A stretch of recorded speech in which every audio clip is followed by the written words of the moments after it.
dibagikan kertasnya masing-masing.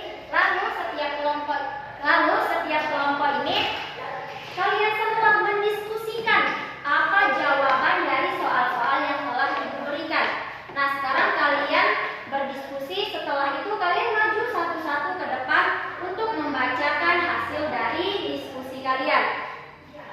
Selanjutnya, siapapun yang hasil jawabannya bagus, maka nilainya akan semakin tinggi, akan semakin bagus nilainya.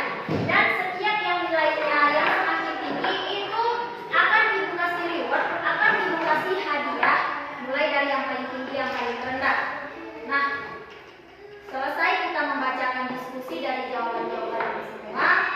Setelah kita dengarkan bersama-sama, ternyata kelompok A lah yang nilainya lebih tinggi karena jawabannya lebih lengkap.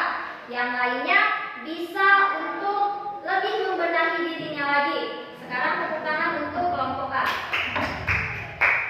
Setelah kita lakukan diskusi ini, maka kita sekarang bisa menyimpulkan dari pembelajaran kita hari ini. Jadi kesimpulan dari pembelajaran kita hari ini adalah organisasi itu sangat penting bagi kita semua, karena organisasi itu dapat mempermudah kita untuk menjalankan dan mencapai semua keinginan-keinginan kita. Dimanapun kita berada, selalu ada organisasi-organisasi. Seperti di sekolah ada organisasi, ada kepala sekolah, wali kelas, ada ketua kelas, ada bendahara, sekretaris. Nah, lalu yang lainnya sebagai anggota itu ada jenjangnya masing-masing. Nah, selanjutnya itu Ibu akan memberikan beberapa soal tentang materi kita hari ini dan kalian jawab masing-masing di buku latihannya.